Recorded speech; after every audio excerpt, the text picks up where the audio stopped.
नमस्ते बच्चों, आप लोग कैसे हैं? मुझे आशा है कि आप सभी लोग कुशलमंद हैं। बच्चों, मैं पिछली क्लास में 9वीं कक्षा का जो तीसरा पाठ है, अगर नाक ना होती, इस पाठ का मैं एक बात मैं ऑलरेडी बता चुकी हूँ। आज मैं आपको दूसरा भाग बताने वाली हूँ। बच्चों, पिछली क्लास में जो नाक है बच्चों, इज्जत होती है। इज्जत रखने के लिए लोग न जाने क्या क्या करते हैं, ये सब मैं आपको बता चुकी हूँ। और नाक रहना हर चेहरे पर बहुत जरूरी है, जैसे कि लंबी हो, चपटी हो, गिड्डी हो, मोटी हो, लेकिन नाक हर चेहरे पर रहना बहुत जरूरी है बच्चों। अब आइए बच्चों, मैं आज आपको दूसरा भाग बताने वाली हूँ।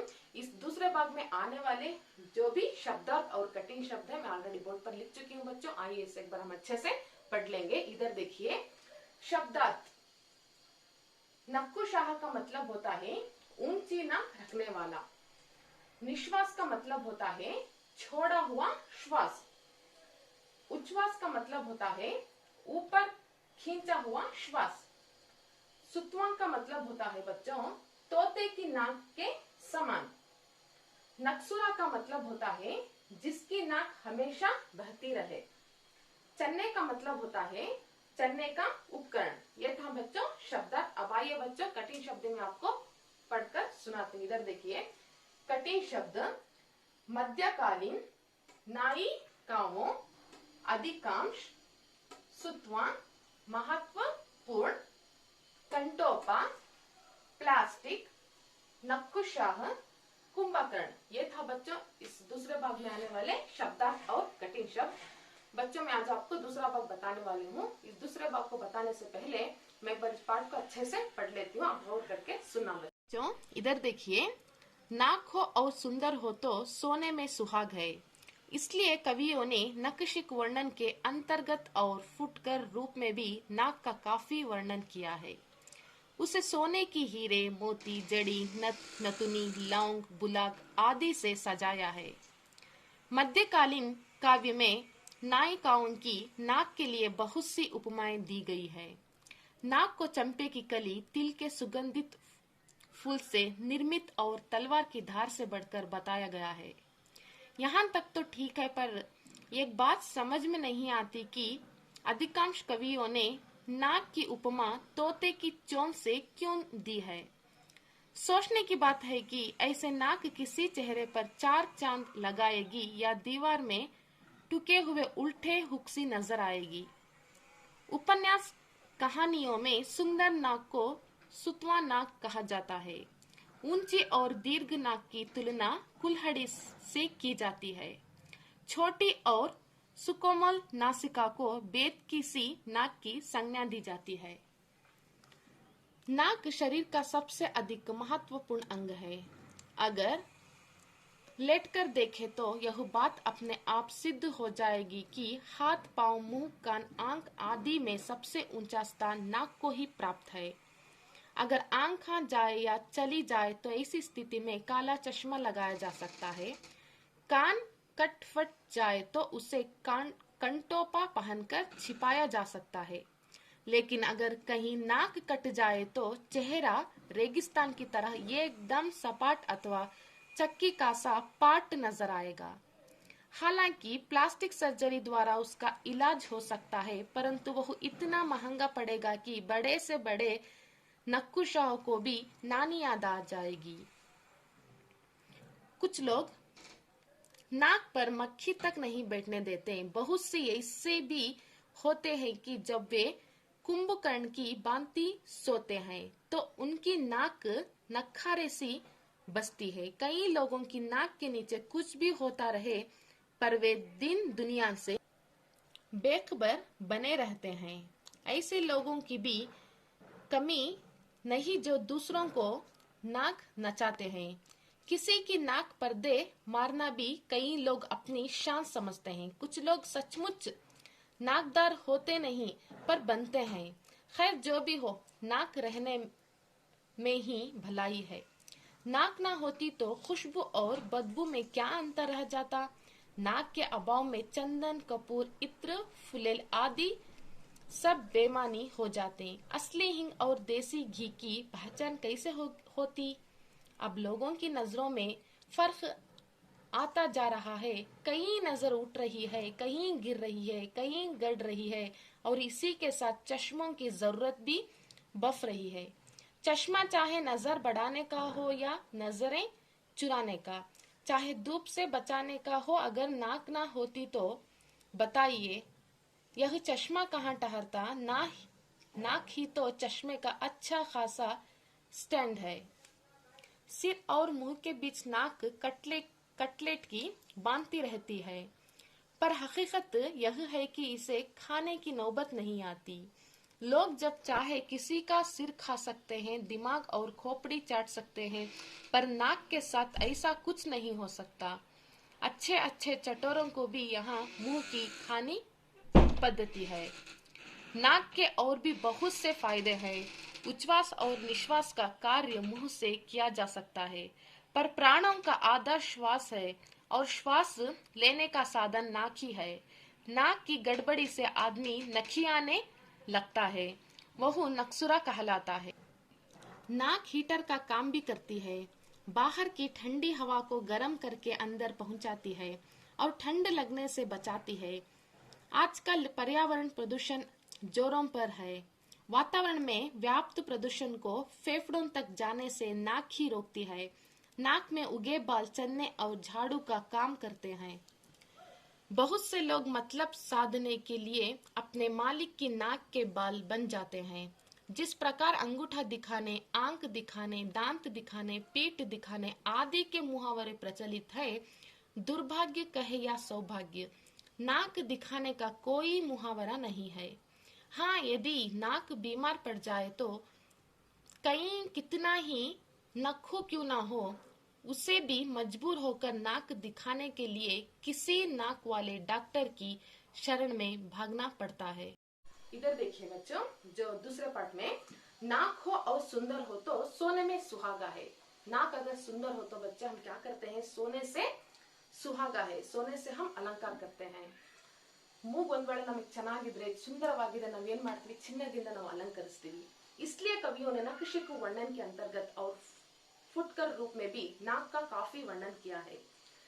इसलिए कवियों ने नक्शिक वर्णन का मतलब है बच्चों, जो नाखून से पकड़ के पैर तक भी कवियों ने अच्छी तरह से वर्णन किया है। उसमें नाक को लेकर बहुत ज्यादा काफी वर्णन किया है। ಮೂಗುನ್ ತಗೊಂಡು ತುಂಬಾ ಚೆನ್ನಾಗಿ, ತುಂಬಾ ಜಾಸ್ತಿ ವರ್ಣನೆ ಮಾಡಿದ್ದಾರೆ ಯಾರು, कविಗಳು। उसे सोने की हीरे मोती जड़ी नत नतुनी लौंग गुलाब आदि से सजाया है। ಯಾವುದರಿಂದ, किससे हम नाक को सजाते हैं, मतलब बच्चों सोने, ಚಿನ್ನ, ಹೀರೆ, ವಜ್ರ, ಮೋತಿ, ಮುತ್ತಿನಿಂದ ಕೆಲವು ಪ್ರಕಾರಗಳು, ವೆರೈಟಿ ತರ ಅಂದ್ರೆ ಕೆಲವು ಪ್ರಕಾರಗಳು, जैसे कि नत, नतनी, लौंग, गुलाब आदि से सजाते हैं। जो नत बच्चों हमें बीच में ऐसे डालते हैं, नथुनी, लौंग, विविध प्रकार के हम नाक को सोने से हम अलंकार करते हैं। मध्यकालीन काव्य में नाविकाओं की नाक के लिए बहुत सी उपमाएं दी गई है। मध्यकालीन के जो काव्य में बच्चों नाविकाओं की नाक लेकर बहुत सी उपमाएं का मतलब होता है बच्चों तुलना की गई है। जैसे कि नाक को चंपे की कली कहते हैं, जैसे कि नाक को चंपे की, जो चंपे का फूल रहता है बच्चों, उसे कली कहते हैं। तिल की सुगंधित फूल से निर्मित और तलवार की धार से बढ़कर बताया गया है। सुगंधित फूल ಏನೋ ಅಂತ ಸುವಾಸನೆ ಕೊಡುವಂತ ಹೂವಿನ ತರ, तलवार की धार जो हम युद्ध के समय जो इस्तेमाल करते हैं, जो बच्चों एक चीज तलवार, उसकी धार से बढ़कर बताया गया है। यहाँ तक तो ठीक है, पर एक बात समझ में नहीं आती कि अधिकांश कवियों ने नाक की उपमा तोते की चोंच से क्यों दी गई है। एक बात में समझ में नहीं आती कि बच्चों जब हम क्लास में कहीं सुंदरी को देखते हैं, जो उसकी नाक को लेकर हम कहते हैं कि उसकी नाक चोंचे की, तोते की चोंच की तरह है करके, वो सुनकर हमको एक हमसे हम भावना पैदा हो जाती है बच्चों। ಅದನ್ನ ಕೇಳಿ ಏನೋ ಒಂಥರ ಗಿಳಿ ಕೊಕ್ಕಿನ ತರ ಇದೆ ಮೂಗು ಅಂತ ಹೇಳ್ಬೇಕಾದ್ರೆ ಏನೋ ಒಂಥರ ನಮ್ಗೆ ಭಾವನೆ ಬರುತ್ತೆ। सोचने की बात है कि इसी नाक किसी चेहरे पर चार चांद लगाएगी या दीवार में ठुके हुए उल्टे हुक सी नजर आएगी। आगे देखिए बच्चों, उपन्यास कहानियों में सुंदर नाक को सुतवा नाक कहा जाता है। सुता का मतलब होता है बच्चों, इधर लिखी हूं, तोते की नाक के समान, जैसे कि बहुत पतली लंबी हो, उसे हम सुतवा नाक कहते हैं बच्चों। ऊंची और दीर्घ नाक की तुलना कुल्हड़ी से की जाती है। ऊंची जो ऊंची ಎತ್ತರವಾಗಿರುವಂತ ನಾವು ಮೂಗಿಗೆ ನಾವೇನಂತ ಹೇಳ್ತೀವಿ, तुलना, जिससे वो तुलना है बच्चों कुल्हड़ी से। कुल्हड़ी, कोडली के नावेन ಮಾಡ್ತೀವಿ, कोडली, कुल्हड़ी का मतलब होता है बच्चों कोडली, कुल्हड़ी से की जाती है। छोटी और सुकोमल नसिका को भेद की सी नाक की संज्ञा दी जाती है। छोटी और कोमल सी नसिका, छोटी और कोमल सी जो नसिका है बच्चों, नासिका को भेद की सी नाक की संज्ञा दी जाती है। अगले देखिए बच्चों, नाक शरीर का सबसे अधिक महत्वपूर्ण अंग है ना बच्चों। जो नाक है हमारे शरीर का एक महत्वपूर्ण अंग है। अगर लेट कर देखें, अगर लेट कर मतलब बच्चों मलकुन बेकाದ್ರೆ नोड़ी, तो यह बात अपने आप सिद्ध हो जाएगी। आप लेट कर देखो तो हम नाक कितना महत्वपूर्ण अंग है हम ये जान सकते हैं बच्चों। देखिए जाएगी तो हाथ, पांव, मुंह, कान, आंख आदि में सबसे ऊंचा स्थान नाक को ही प्राप्त है। अगर हम सोगे तो ऐसा बच्चों जो हमारे पांव, मुंह, कान, आंख से आदि सबसे ऊंचा कौन सा दिखता है, कौन सा अंग दिखता है, नाक दिखता है। अगर आंख आ जाए या चली जाए तो, अगर आंख आ जाए तो चली जाए तो ऐसी स्थिति में काला चश्मा लगाया जा सकता है ना बच्चों। जो हमको आंख आ जाए या चली गई तो हम काला चश्मा भी लगा सकते हैं ಅಲ್ವಾ ಮಕ್ಕಳೇ। ಕಣ್ಣು ಇದ್ರು ಇಲ್ಲದೆ ಇದ್ರು ನಾವೇನ್ ಮಾಡ್ತೀವಿ, ಕೆಲವೊಮ್ಮೆ ನಾವು ಕಪ್ಪು ಕನ್ನಡಕವನ್ನು ನಾವು ಧರಿಸಬಹುದು। कान कट फट जाए तो, या कान कट फट जाए तो उसे कंटोपा पहनकर छिपाया जा सकता है। अगर कान कट फट गया तो उसे कंटोपा का मतलब है बच्चों कान छिपाने के लिए जो एक वस्त्र है बच्चों उसे कंटोपा बोलते हैं, छिपाया जा सकता है। लेकिन अगर कहीं नाक कट जाए तो, अगर कहीं नाक ही कट जाए तो चेहरा रेगिस्तान की तरह एकदम सपाटा अथवा चक्की का सपाट नजर आ जाएगा, है ना बच्चों। अगर नाक कहीं कट जाए तो किस तरह दिखता हमारा जो चेहरा है वो रेगिस्तान के एकदम फ्लैट, एकदम रेगिस्तान का जो मैदान है ना बच्चों वैसा दिखता है। और चक्की का सा पाट नजर आ जाएगा। चक्की का मतलब है बच्चों हम गेहूं पीसते हैं ना, उसी को हम चक्की का सा पाट नजर आ जाएगा। हालांकि प्लास्टिक सर्जरी से द्वारा उसका इलाज हो सकता है। अगर नाक को कुछ हुआ तो हम प्लास्टिक सर्जरी से नाक ठीक कर सकते हैं, लेकिन इतना महंगा पड़ेगा कि बड़े से बड़े नक्कुशाहू, इतना महंगा जो प्लास्टिक सर्जरी करने के लिए हमको बहुत सारे पैसे होना चाहिए ना बच्चों। बड़े से बड़े नक्कुशाह को भी नानी याद आ जाएगी। नक्कुशाह का मतलब होता है बच्चों, इधर देखिए ऊंची नाक रखने वाला, जैसे कितना भी बड़ा हो जाए वो आदमी को क्या करता है वो इलाज कर सकता है, परंतु वो इतना महंगा पड़ेगा कि उसके बड़े से बड़े नक्कुशाहों को भी नानी याद आ जाएगी। उतना पैसे खर्च करते हैं किधर, प्लास्टिक सर्जरी कराने के लिए, नाक को ठीक करने के लिए। कुछ लोग नाक पर मक्खी तक नहीं बैठने देते, कुछ लोग नाक पर मक्खी तक भी बैठने नहीं देंगे। ಅಂದ್ರೆ ಸ್ವಲ್ಪ ಜನ ಮೂಗಿನ ಮೇಲೆ ನೊಣನು ಸಹ ಕೂರಕ್ಕೆ ಬಿಡಲ್ಲ, ಅಷ್ಟು ಹುಷಾರಾಗಿರ್ತಾರೆ। बहुत से ऐसे भी होते हैं कि जब वे कुंभ करने की बांति सोते हैं, ಸ್ವಲ್ಪ ಜನ ಹೀಗೂ ಇರ್ತಾರೆ ಅವ್ರಿಗೆ ಏನಾಗ್ತಿದೆ ಅಂತಾನೂ ಗೊತ್ತಾಗಲ್ಲ, ಕುಂಭಕರ್ಣ ನಿದ್ದೆ ಮಾಡೋ ತರ ಮಾಡ್ತಾರೆ। कुंभकर्ण का मतलब होता है बच्चों 6 महीने सोता हुआ 6 महीने ಜಾಗರಣ करता हुआ, ಹುಷಾರ್ रहे। 6 ತಿಂಗಳು ಮಲಗೋದು 6 ತಿಂಗಳು ಎಚ್ಚರವಾಗಿರ್ತಕ್ಕೆ ನಾವೇನಂತ ಹೇಳ್ತೀವಿ, ಕುಂಭಕರ್ಣ ಅಂತ ಹೇಳ್ತೀವಿ। तो उनकी नाक नक्सरे सी बचती है। ಏನಾದ್ರೂ ಒಂದು ಗುಂಜಂತ ಏನಾದ್ರೂ ಒಂದು ಸೌಂಡ್ ಮಾಡಿದ್ರು ಸಹ ಅವ್ರಿಗೇನು प्रपंचದ ಪರಿಜ್ಞಾನನೇ ಇರಲ್ಲ। कई लोगों की नाक के नीचे कुछ भी होता रहे, कुछ लोग जो सोते समय जो नाक के नीचे कुछ भी होता रहे तो भी पर वे दीन दुनिया से ಬೇಖಬರ್ ಬನೆ रहते हैं। उनको ಪ್ರಪಂಚ ಅಂದ್ರೆ ಪ್ರಪಂಚದ ಬಗ್ಗೆ ಏನು ಗೊತ್ತೇ ಆಗೋದಿಲ್ಲ, ಅಷ್ಟು ಅವರು ಗಾಢವಾದ ನಿದ್ರೆ ಮಾಡಿರ್ತಾರೆ। ऐसे लोगों की भी कमी नहीं है जो दूसरों को नाक नचाते हैं। किसी की नाक पर्दे मारना भी कई लोग अपनी शान समझते हैं। किसी को जो लड़ते समय अपनी नाक को ऐसा ढेर मारना भी वो क्या समझते हैं बच्चों, अपनी शान समझते हैं। कुछ लोग सचमुच नाकदार होते नहीं पर बनते हैं। खैर जो भी हो, नाक रहना भी भलाई है ना बच्चों, नाक रहना भलाई है। नाक ना होती तो खुशबू और बदबू में क्या अंतर रह जाता है ना बच्चों। अगर नाक ना होती तो खुशबू और बदबू में क्या अंतर, ಇಲ್ಲಿ ಸುಗಂಧ ಮತ್ತೆ ದುರ್ಗಂಧಕ್ಕೆ ಏನು ಡಿಫರೆನ್ಸ್ ಕಾಣಿಸ್ತಾ ಇರಲಿಲ್ಲ, ಮೂಗಿಲ್ಲ ಅಂತ ಇದ್ದಿದ್ರೆ नाक के अभाव में चंदन, कपूर, इत्र, फुलेल आदि सब बेमानी हो जाते हैं। अगर नाक के अभाव में चंदन को साथ, चंदन की जो खुशबू है, कपूर की खुशबू है, जो इत्र है बच्चों उसे सुगंधित तेल कह जाते हैं, जैसे कि हम खुशबू आने के लिए वो हम कपड़ों पर इस्तेमाल करते हैं, उसे बच्चों इत्र कर को बोलते हैं। फुलेल आदि सब बेमानी हो जाते हैं। इसमें अगर नाक ना होती तो बच्चों असली हिंग और देसी घी पहचानने में कैसे होती है ना बच्चों। इसलिए हम नाक रहना हमारे लिए बहुत जरूरी है। आगे देखिए बच्चों, अब लोगों की नजरों में फर्क आता जा रहा है।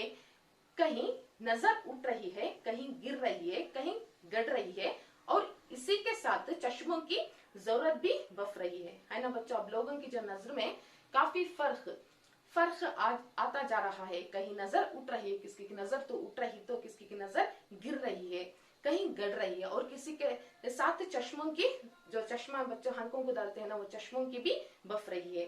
चश्मा चाहे नजर बढ़ाने का हो या नजर चुराने का, चश्मा चाहे नजर ದುಷ್ಟಿಯನ್ನ ಹೆಚ್ಚು ಮಾಡ್ಲಿಕ್ಕೋ ಅಥವಾ ದುಷ್ಟಿಯನ್ನು ಕಡಿಮೆ ಮಾಡ್ಲಿಕ್ಕೋ, चाहे धूप से बचाने के लिए, चाहे हम धूप से बचाने बिस्लिंदा कापाड्को काको हो, अगर नाक ना होती तो बताइए, अगर नाक ना होती तो बताइए यह चश्मा कहाँ ठहराता है ना बच्चों। जो हम ये ग्रिप से, नाक के ग्रिप से हम चश्मा लगाते हैं, अगर नाक ही नहीं रहती तो हम चश्मा कैसे वो बैठता।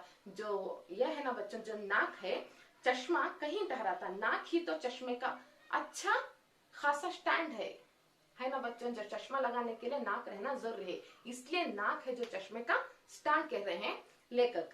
सिर और मुंह के बीच में नाक कटलेट की बांधती रहती है।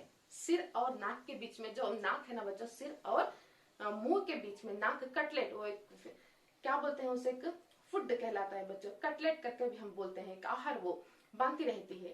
पर हकीकत यह है कि इसे खाने की नौबत ही नहीं आती है ना बच्चों, इसे खाने की नौबत ही नहीं आती। लोग जब चाहे किसी का सिर खा सकते हैं ना बच्चों, लोग किसी का चाहे तले ತಿನ್ನೋದು, ಮೆದುಳು ತಿನ್ನೋದು ಎಲ್ಲ ಮಾಡ್ತಾರೆ, ಬಟ್ पर नाक के साथ ऐसा कुछ नहीं होता। ಮೂಗಿನ ಜೊತೆ ಈ ತರ ಏನು ನಡೆಯಲ್ಲ। अच्छे अच्छे चटोरों को भी यहाँ मुंह की खानी पद्धति है। आगे देखिए बच्चों, नाक के और भी बहुत से फायदा है, ಮೂಗಿನಿಂದನೂ ಸಹ ಇನ್ನೂ ಪ್ರಯೋಜನಗಳಿವೆ। ಅದೇನೆಂದ್ರೆ उच्छ्वास और निश्वास का कार्य मुंह से किया जा सकता है ना बच्चों। ನಾವು ಬಾಯಿಂದ ನಾವು ಏನ್ ಮಾಡ್ತೀವಿ, ಉಚ್ಛ್ವಾಸ ಮತ್ತು ನಿಶ್ವಾಸ ಕಾರ್ಯವನ್ನ ನಾವು ಮಾಡ್ತೀವಿ।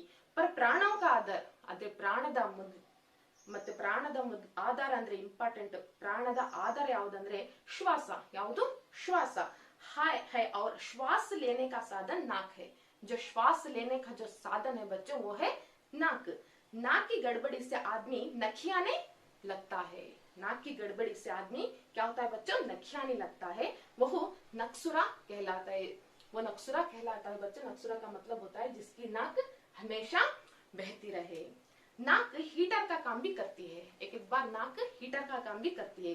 किस तरह की, बाहर की ठंडी हवा को गर्म करके, बाहर की जो ठंडी हवा है ना बच्चों, ऐसे हम करके ऐसा घसीटते हैं जैसे कि हम गर्म हवा आती है अंदर पहुंचती है और ठंड लगाने से बचाती है ना बच्चों, जो ठंड लगने से हमको बचाती है। आजकल पर्यावरण प्रदूषण जोरों पर है ना बच्चों। जो पर्यावरण, जो प्रदूषण, ಪರಿಸರ ಮಾಲಿನ್ಯ ಅಂತದ್ದು ತುಂಬಾ ಆಗ್ತಾ ಇದೆ। वातावरण में व्याप्त प्रदूषण को फेफड़ों तक जाने से, वातावरण जो बाहर से जो गंदगी स्मेल है बच्चों, अंदर जाने से और फेफड़ों तक जाने से नाक ही रोकती है। कौन रोकती है बच्चों, नाक ही रोकती है। नाक में उगे बाल चने और झाड़ू का काम भी करते हैं। किस तरह की, बहुत से लोग मतलब साधने के लिए अपने मालिक की नाक के बाल बन जाते हैं। जैसे कि हम स्कूल में काम करे तो, जैसे कि हम ऑफिस में काम करें तो बच्चों अपने बॉस को समीप रहने के लिए, हम बॉस के पास हमेशा हम समीप रहने के लिए कभी कभी नाक के बाल बन जाते हैं। जिस प्रकार अंगूठा दिखाने, आंख दिखाने, दांत दिखाने, पीठ दिखाने आदि के मुहावरे प्रचलित है ना बच्चों। कभी कभी हम अंगूठा दिखाते हैं, कभी कभी किसी को ऐसे आंख दिखाते हैं, कभी कभी हम दांत दिखाते हैं, कभी कभी हम पीठ दिखाते हैं, ये सब मुहावरे हैं बच्चों। लेकिन दुर्भाग्य कहे या सौभाग्य, दुर्भाग्य अथवा सौभाग्य, नाक दिखाने का कोई मुहावरा नहीं है। नाक दिखाने का कोई मुहावरा नहीं है।